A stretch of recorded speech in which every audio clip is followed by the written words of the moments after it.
Hello friends, good morning, welcome back to my channel. কেমন আছো তোমরা সবাই? আশা করবো যে যেখানে আছো ভালো আছো, সুস্থ আছো, আর আমিও ভালো আছি। তো কালকে রথের মেলায় গেছিলাম, তো যার কারণে রাত্রের বাসনগুলো আর এসে মাজতে পারিনি। তো সব বাসনগুলো রয়ে গেছে। তো সকালবেলায় এই যে ঝাড় দিয়ে ঘরটা মুছে তারপরে বাসনগুলো মেজে নিচ্ছি। তো বেশ অনেকগুলো বাসন জমে গেছে আর কি। তো চলো বন্ধুরা, এখন থেকে ব্লগটা স্টার্ট করছি তোমাদেরকে সঙ্গে নিয়ে। আশা করবো আজকের ব্লগটা তোমাদের ভালো লাগবে। যদি ব্লগটা ভালো লেগে থাকে তাহলে অবশ্যই চ্যানেলটা সাবস্ক্রাইব করে পাশে থেকো। কেমন লেগেছে কমেন্ট করে জানিও, আর ভালো লাগলে অবশ্যই একটা লাইক করে দিও, কারণ তোমাদের করা একটা লাইক আমাকে নেক্সট ভিডিও বানাতে অনেক অনেক বেশি মোটিভেট করে। তো চলো ব্লগটা এগোনো যাক।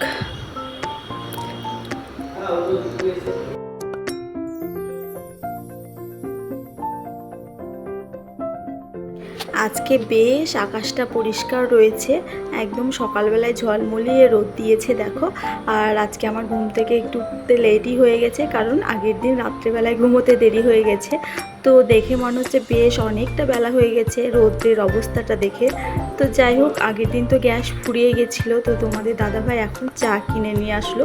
তো চাটা সমস্ত কাজ সকালের কমপ্লিট করে এখন এই যে চাটা খাবো, আর তারপরে স্নান করব, পুজো দেব। তো চাটা বেশ ভালো হয়েছিল। আর এই যে তোমাদের দাদাভাই সার্ভ করছে আর কি। তো চলো চাটা খেয়ে নিই, তারপরে জামা কাপড়গুলোও আছে কটা, কেচে দেবো সেগুলো।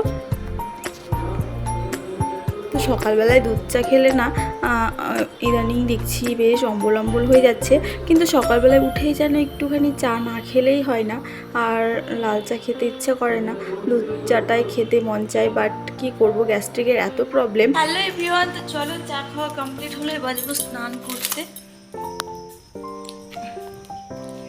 বিছানা গুছিয়ে নিয়েছি, মাম্মা স্কুলে চলে গেছে, ওকে আনতে যেতে হবে। 9টা বাজে এখন, 9:30টার মধ্যে স্নান করে পুজো কমপ্লিট করতে হবে।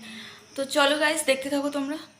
এই যে দেখো, মিষ্টিকে আনার সময় পরোটা নিয়ে এসেছি, স্কুল থেকে আসার সময় আর কি। তো 4টে পরোটা এনেছি, যেহেতু সকালে রান্না আজকে হবে না, গ্যাস নেই যার কারণে। তো মিষ্টিকে এখান থেকে একটা খাইয়ে দেবো, বাকিটা আমি খাবো। আর রতন কাকুর দোকানে পরোটা জাস্ট ওয়াও, বেশ অনেক দিন খাওয়া হয় না, তো এই একটা সুযোগ আর কি, বাহানায় খাওয়া হয়ে গেল। তো চলো মিষ্টিকে খাইয়ে দিই, আমিও খেয়ে নিই, তারপরে রান্নাবান্নার দিকে যাব। আর স্নান পুজো আমার কমপ্লিট হয়ে গেছে। তো চলে এসেছি রান্নাঘরে, আর এখানে আলু ভেন্ডি ভাজা করব, ডাল করব, আর একটা পাস্তা করি, মানে শুক্তো টাইপের করব। তো এই হচ্ছে আজকের লাঞ্চ মেনু। তো চলো রান্নাবান্নাগুলো করতে থাকি। এই যে 11টা নাগাদ করে গ্যাসটা আসলো, তারপরে রান্নাটা বসালাম। তো দুপুরে রান্না হবে এখন। তো সকালে সবাই ওই একটু একটু পরোটা, তারপরে এদিক ওদিক যাই হোক কিছু একটা খেয়ে সকালটা পার হয়েছে আজকে। যেটা করছি মটরের ডাল, আজকে সোমবার যদিও, কিন্তু তবুও মানে নিরামিষের মধ্যেই হয়ে গেছে। তো এখন বাজে সন্ধ্যা 5:30, 6টায় বাজে আর কি। তো এখানে বসে বসে চুলটা আর কি শুকাচ্ছি, চুলটা ভিজে রয়ে গেছে, কারণ খাওয়া দাওয়া করে একটুখানি রেস্ট করছিলাম, আর চুলটা বাঁধাই ছিল। আর আজকে প্রচণ্ড গরম পড়েছে, যার কারণে চুলটাও শুকোয়নি। তো এখানে বসে একটু চুলটা শুকিয়ে নিচ্ছি, তারপরে যাব সন্ধ্যা দেব, মুখ হাত পা ধুবো, বিকেলে যে সমস্ত কাজগুলো থাকে সেগুলো করব।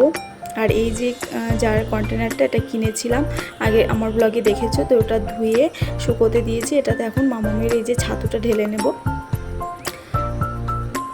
আর জারগুলো দেখতে না বেশ ভালো লাগছে, তোমাদের কেমন লাগছে জানিও।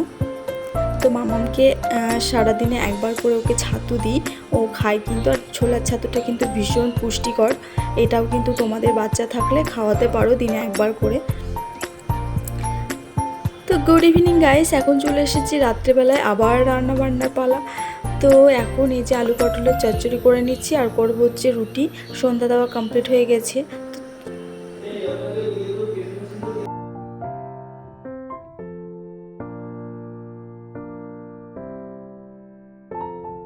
আমাদের মতো মধ্যবিত্ত সংসারে বুঝে শুনেই খরচা করতে হয়, যেমন আয় তেমন ব্যয় করতে হয়, নচেত অনেক সমস্যার সম্মুখীন হতে হয়।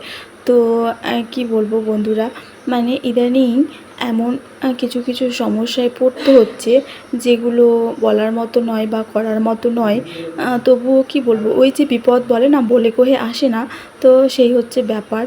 তো রুটি ভাজা আমার কমপ্লিট। আর এখানে সব শেষে মামামের জন্য একটা ছোট্ট রুটি করে নিচ্ছি।